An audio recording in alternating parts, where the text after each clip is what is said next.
Todos. Primero que nada, pues agradecer estar aquí, agradecer por la invitación del doctor José Alfonso. Estamos teóricamente aquí y pues vamos a inicio mi trabajo con dos parágrafos, dos frases que tienen mucho sentido en el contexto de lo que aquí vamos a comentar. La primera es de Carlos Escriar, dice: educar es conmover, educar es donar, educar es sentir y pensar no apenas la propia identidad, sino otras formas posibles de vivir y convivir. Si ello no ocurriera en las escuelas, probablemente el desierto, el páramo, la sequía ocuparían todo el paisaje de los tiempos por venir.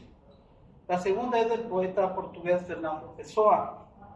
Dice Pessoa: el espíritu humano tiende naturalmente a criticar porque siente y no porque piensa. Desasosiego es una palabra fundamental en la existencia humana, un sentir, una voz que nos interpela, una imagen filosófica. El desasosiego revela un sentido de incompletud, de insatisfacción, de duda y pregunta permanentes, al cuestionar en momentos distintos sobre el fundamento de nuestra aleatoria y absurda presencia en este mundo. Al no tomar nada en serio, expresa Pessoa, al no considerar que nos fuese dada como cierta otra realidad distinta que la de nuestras sensaciones, en ellas buscamos abrigo y las exploramos como a grandes países desconocidos. Hasta ahí la cita del libro del Desasosiego. Desasosiego como augurio de la modernidad, esta que nos mide sin medida y nos mata sin ser. Respuesta a la angustia esperanzada de la condición humana. La exploración es justo el camino del desasosiego, pero también del encuentro y del posible acontecimiento. Quien no interpela se conforma y se confirma en lo que se le ha dado. La filosofía, por el contrario, de vocación rebelde, se alimenta de la incompletud y el desasosiego que le acompaña para trascender su particularidad, voluntad de ser expresada como voluntad de saber. ¿Por qué habríamos de conformarnos con lo que creemos ser si podemos descubrir lo que en verdad somos? El núcleo central de esta ponencia pretende explorar, a partir de estas consideraciones preliminares y muy personales, los caminos de la filosofía en tanto formación humana, de la filosofía en su ethos educativo y de los modos en que, a partir del cuestionamiento de las identidades asignadas, es posible pensar en una pedagogía filosófica y en una filosofía educativa como modo de configuración de un arte de la existencia.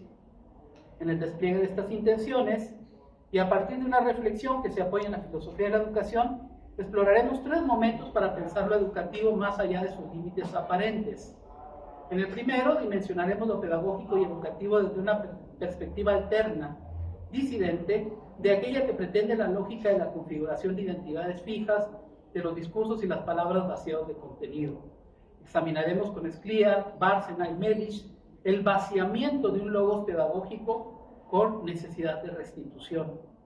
En un segundo momento queremos destacar la fuerza de lo educativo no como principio positivo, epistemológico o exclusivamente cognitivo, alejado de la naturaleza social de todo conocimiento, sino a partir de su naturaleza espiritual, entendida en los términos de una filosofía de la educación concebida como psicagogía, como educación del alma o de la interioridad, pues nos guía el supuesto de concebirlo como mediación reflexiva de la subjetividad histórica que nos constituye.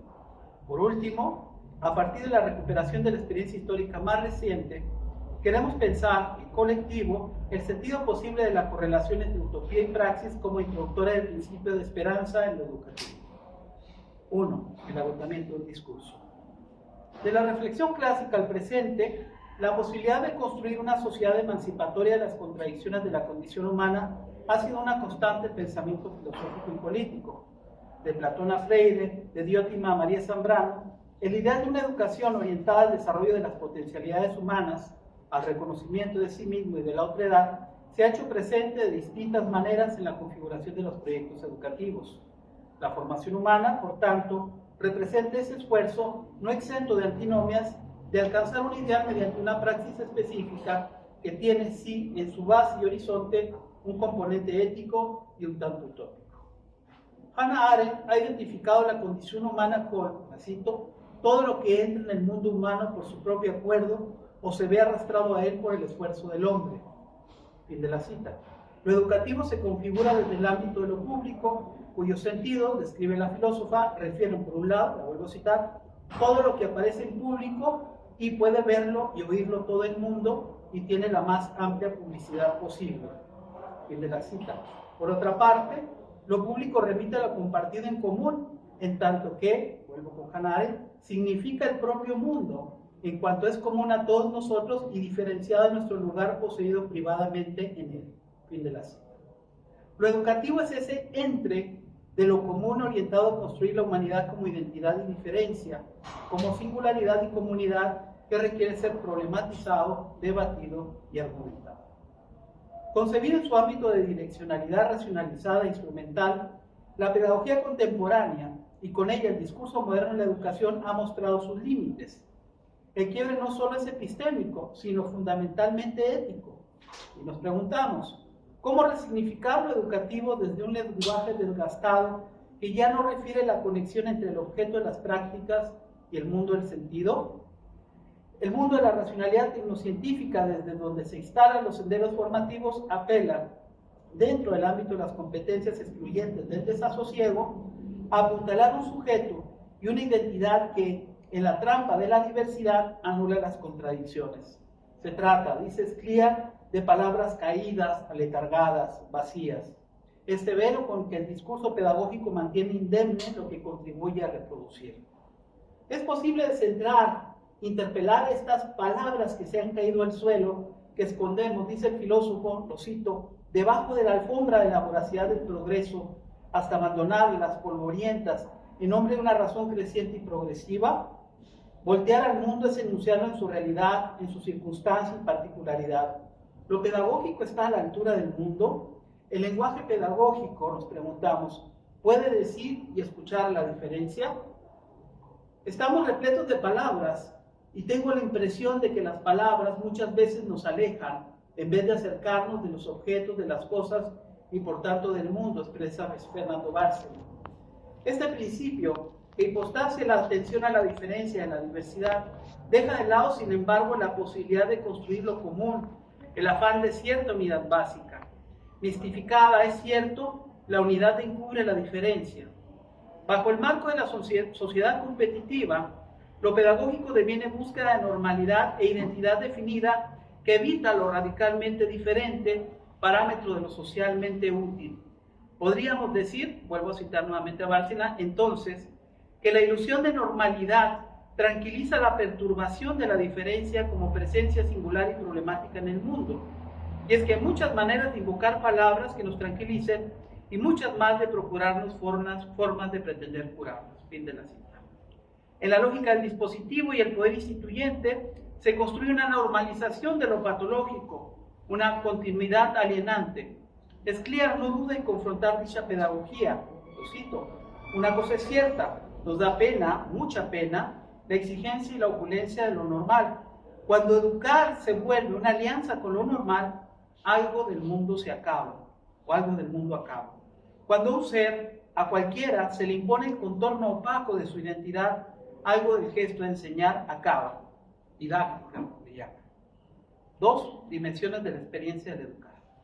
Necesitamos, aunque lo sustancialista de cierta visión de lo pedagógico lo ignore, un discurso inmanente de la educación y de lo educativo, un descentramiento de la ritualidad de la escuela y el aprendizaje sustentado en la memoria para anclarnos en la significativa dimensión de la experiencia. Situada en la fragilidad y contingencia como condición, se afirma la necesidad, expresa Melich, lo cito, de apuntar a un pensamiento no metafísico de la educación que enfrente la singularidad, la contingencia, la falta de sentido, la ambivalencia y la incertidumbre. Y todo ello para marcar diferencias con respecto a los lenguajes impersonales de la racionalidad tecnocientífica que se han instalado en lo pedagógico y que fueron bastante operativos en la pandemia, ¿no? Y continúan. Fin de la cita. Lo educativo se ha centrado demasiado, a veces obsesivamente, en reflejar el anhelo positivista de un mundo controlado y predecible. A estas alturas de la debate civilizatoria pretendidamente post-pandémica, resulta pretencioso e infantil tal anhelo de una seguridad que no existe. La fragilidad del mundo, nos recuerda Melich, nos apela constantemente porque nos remite a nuestra propia fragilidad, al hecho de que, lo cito, vivimos en una época rica en conocimiento y pobre en sabiduría. Fin de la cita. Y que en medio de eso es necesario pensar la condición humana desde una razón que llama una razón desvalida, no arrogante, corpórea y narrativa. En un mundo educativo tensionado frecuentemente por el peso de la innovación y el cambio permanentes, apelar a la sabiduría parecería un despropósito no solo epistémico, sino existencial. Y es que la sabiduría, que también recurre a la experiencia, no tiene prisa. Por ello se enfrenta a la incertidumbre como principio de acción. Frente a la postura moderna por lo cual lo educativo se funda en un orden racional y una razón legislativa del dispositivo que supone la simplificación de lo experiencial, por el cual el discurso modernizador trata de, nuevamente cito a Melich, eliminar la incertidumbre, usurpando la experiencia de la educación su carácter hermenéutico. La praxis hermenéutica, por el contrario, hace o puede hacer de la experiencia educativa una singularidad y un descubrimiento, en tanto simboliza la actividad de pensamiento mediada por la elección. Fernando Bárcena destaca como uno de los rasgos más notorios del discurso educativo dominante un nuevo totalitarismo epistemológico y metodológico que, cito, se presenta a sí mismo como un discurso ya blindado contra cualquier tipo de crítica. Fin de la cita. En este imperativo de la calidad, mediada por la eficiencia del proceso, se construye a partir de un discurso dotado de eficacia, rigor y legitimidad científica, dice Bárcena. A partir de la pandemia, podemos decir que la virtualización del dispositivo pedagógico no transformó las finalidades, sino impostació los lugares, roles, didácticas y competencias adecuadas al momento del imprinting pedagógico. Frente a la repetición de lo mismo, la diferencia. Lo educativo como expresión de un viaje personalísimo, pero al mismo tiempo comunitario, habitado por la historia compartida. Se trata de un nuevo comienzo, de una experiencia, la de una confrontación con lo extraño, la que consiste también en escapar de las identidades fijas e inmutables. De ello, y por ello, de una educación filosófica, reconfiguración de los roles donde el que enseña aprende, comunica y enseña una experiencia. Frente al mundo limitado, una poética de la formación, una oportunidad de volverse a sí mismo, apertura y comienzo. Inventarse quiere decir aquí reaprender la palabra y la imaginación poéticas, aperturarse. El momento poético, cito a Bárcena, es un estado que implica una relación libre, no sometida a los significados dados y establecidos sobre las cosas, y ello supone una libertad intensa del individuo en el mundo. Fin de la cita. ¿Dónde, pues, y cómo el educar se convierte en un proyecto de vida? 3. Filosofía como forma de vida, educar como proyecto de existencia. Como nosotros sabemos, en la tradición de la filosofía antigua, Sócrates aparece como el representante de una época y un estilo personal del filosofar, en que la oralidad constituye todavía el centro de las enseñanzas del filósofo y su autoridad, entrecomillemos convenientemente esta expresión, y su autoridad no ha sido desplazada como sucede hoy día por la obra textual y académica. En contraste con la práctica contemporánea, la filosofía antigua posee un fuerte carácter oral y memorístico que se nutre y dirige como fuente a la vida social y al centro de la vida política de la comunidad. Se encamina a sí mismo a prácticas específicas que suponen conductas y acciones del sujeto. Presumen en ello una perspectiva ética y estética de la formación. Si bien es cierto que el filósofo antiguo también escribe, la genealogía de sus hábitos intelectuales refieren generalmente a una práctica exotérica, externa, que como es visible se nutre de la interacción, el diálogo directo, el debate, la confrontación, la enseñanza y el ejemplo vivo, señala Sergio Pérez Cortés, que describen un modo de vivir, un ejercicio espiritual y una propuesta estética de la existencia que se muestra en la construcción política de su identidad, el equivalente a su yo contemporáneo. El ejemplo prototípico de esta intención política es Sócrates, que privilegia la comunicación directa con sus interlocutores antes que la configuración de una figura intelectual, referencial y normativa como sus pragmáticos referentes sofistas. En Sócrates, discípulo de Diótima, no solo tenemos los rasgos complejos de una personalidad disruptiva de las convenciones y creencias sociales propias de un ethos filosófico, sino un modo específico, disruptivo de vivir filosóficamente.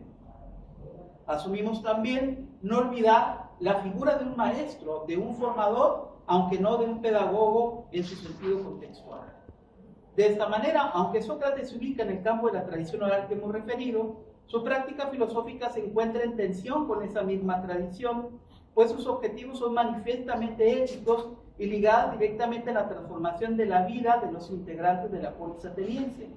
La filosofía representa cierta forma de la práctica política y educativa, pues filosofar, a menos en el ejemplo socrático, es en muchos sentidos preguntar, cuestionar, dudar, transgredir y proponer.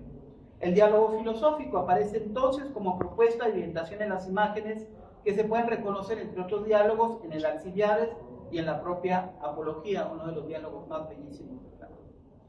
A propósito de la filosofía antigua y su proyección en el presente, Michel Foucault ha examinado a detalle en la hermenéutica del sujeto la noción de la epimeleia geotu, o inquietud de sí, en los rasgos fundamentales de un proyecto de autoformación y conversión del individuo. En primer lugar, se trata, lo cito, de una actitud general, una manera determinada de considerar las cosas, de estar en el mundo, de realizar acciones y de tener relaciones con el prójimo. Como si, fin de la cita, como si una hermenéutica de la facticidad se tratase, ello implica una actitud con respecto a sí mismo, a nosotros y al mundo. Por otra parte, la inquietud de sí revela una conversión de la mirada, cito nuevamente Foucault, cierta manera de prestar a lo que se piensa y lo que sucede en el pensamiento. Fin de la cita. Este ejercicio de meditación, sin embargo, no se queda al nivel de la interioridad conceptual, sino que designa siempre, dice Foucault, una serie de acciones que uno ejerce sobre sí mismo, por las cuales se hace cargo de sí mismo y se modifica, se purifica y se transforma y transfigura. Hasta ahí. Foucault se pregunta también en la hermenéutica del sujeto por qué la introspección de la epimeleia geotu se difumina en la historia del pensamiento y la filosofía ante el nótice autónomo, conócete a ti mismo, y cómo y de qué manera este conocimiento de sí termina siendo, particularmente en la modernidad, una reducción epistémica de las complejidades del sujeto real al deseo de conocimiento en su sentido positivo, positivista y mayoritariamente pragmático. Lo más importante, y aquí lo fundamental, desvinculado del cuidado de sí como principio de la autoformación. Foucault denomina este escenario el momento cartesiano, en el que se desaparece la materialidad del sujeto concreto y se sustituye por el cogito. Por el contrario, la lectura moderna del principio de inquietud de sí parece llevar en el culto y repliegue de sí mismo a una suerte de dantismo moral, a un individuo incapaz de sostener una moral colectiva que se prolonga en la ética posmoderna. De este modo, la fragmentación del sujeto opera entonces como ausencia de un centro. Cuando pensamos lo educativo desde la perspectiva de la epimeleia geotu, siguiendo el último Foucault, la dimensión pedagógica de la filosofía, como expresa el ejemplo socrático, se entiende entonces como aquella que propicia en nosotros, los alumnos, el despertar del sueño, la inquietud de sí mismo, que no se reduce al conocimiento de las cosas y del mundo, sino a la pregunta por su fundamento. Al hablar de lo educativo desde la perspectiva de una pedagogía filosófica, hemos destacado también la idea de una psicagogía, de un amor a la sabiduría, cuidado del alma y amor a la vida, dice Díaz Ennis. Así entendida, la posibilidad de la filosofía como un ejercicio espiritual transforma la perspectiva limitada de lo pedagógico como educativo para abrirse al descubrimiento de sí mismo, de los otros y del mundo. El ejercicio espiritual, tal y como lo entienden Hadot y Foucault, Agusita, tiene como fin una especie de paideia de sí mismo que implica la vida que el sujeto lleva. Fin de la cita. En la modernidad hemos dejado de lado todo un círculo de asuntos que requerían formación de la persona y que son fundamentales para la vida del sujeto y la formación del ciudadano. Cuestión esta muy interesante. Por el contrario, expresa Andrea Díaz, y lo cito, una cita un poquito más larga, la educación del género humano queda aparentemente reducida a la educación racional o intelectual, es decir, académica, en relación con todo aquello que tiene que ver con el conocimiento, la información o habilidades cognitivas o desempeños instrumentales para un campo de trabajo, reduciendo o debilitando enormemente aspectos que han sido fundamentales para la formación del género humano en la antigüedad. Fin de la cita. Esta apertura implica, apelando de nuevo a la propuesta de una vida examinada como existencia auténtica, a cuestionar y a cuestionarnos. ¿Qué clase de vida es aquella donde solo se puede sobrevivir? De lo que se trata en el pasado como en el presente es de conformar una pedagogía y una metodología con efectos psicagógicos que transformen a su vez una mirada, una vida. Trascender la posibilidad de dar cuenta de sí parece un espectáculo poco ocurrido en el presente del autorrendimiento hipermoderno. Mucho trabajo, pocas preguntas fundamentales. Si la nuda vida del autoconsumo del frenesí moderno aleja del cura sí, del cuidado de sí, ¿qué pasa entonces con el vivir? La vida es lo que somos y lo que hacemos, pero también lo que nos pasa. Para la filosofía, lo central de la vida es la capacidad de pensarla y transformarla. La dimensión educativa se hace presente en este ejercicio del pensar, en tanto que más allá de la existencia biológica, el bios es asimismo capacidad narrativa, capacidad descriptiva. Frente a un mundo desencantado, ¿de qué modos y a partir de qué elementos lo filosófico puede replantear entonces lo educativo como principio de esperanza, como un reiniciar? Se me ocurre, para finalizar, entre la finalidad de esta presencia, una tarea donde el discurso filosófico, a través de la figura psicagógica del maestro, es capaz de desarrollar, uno, la imaginación como capacidad reflexiva de los que coaprenden y convergen, es decir, alumnos y maestros en lo presencial o incluso en lo virtual. Dos, una actitud donde lo filosófico lleve a pensar más allá de lo que se nos presenta, de lo fenoménico como realidad aparente. Tres, un pensamiento que recurre al equilibrio de lo racional y lo emotivo de los sujetos como esferas de aprendizaje. Cuatro, afirmar un horizonte utópico construido en la formación humana como voluntad de saber, como deseo y afirmación de sí. Cinco, construir un saber, o más bien, formas de la sabiduría inclusivas, capaces de romper las fronteras individualistas y patológicas de nuestra propia subjetividad para pensarnos frente de y con las otras y otros. Un saber para pensar la identidad y la diferencia. Una pedagogía filosófica implica entonces un descentramiento de los modos y modelos del pensamiento educativo preestablecidos. Introduce además el principio de sospecha en el discurso en el cual se es formado o instruido. Inquietud y cuidado de sí y de los otros. Deseo de conocimiento del mundo fundado sobre la base de la propia capacidad autorreflexiva. Horizonte y creación de un mundo distinto. Gracias.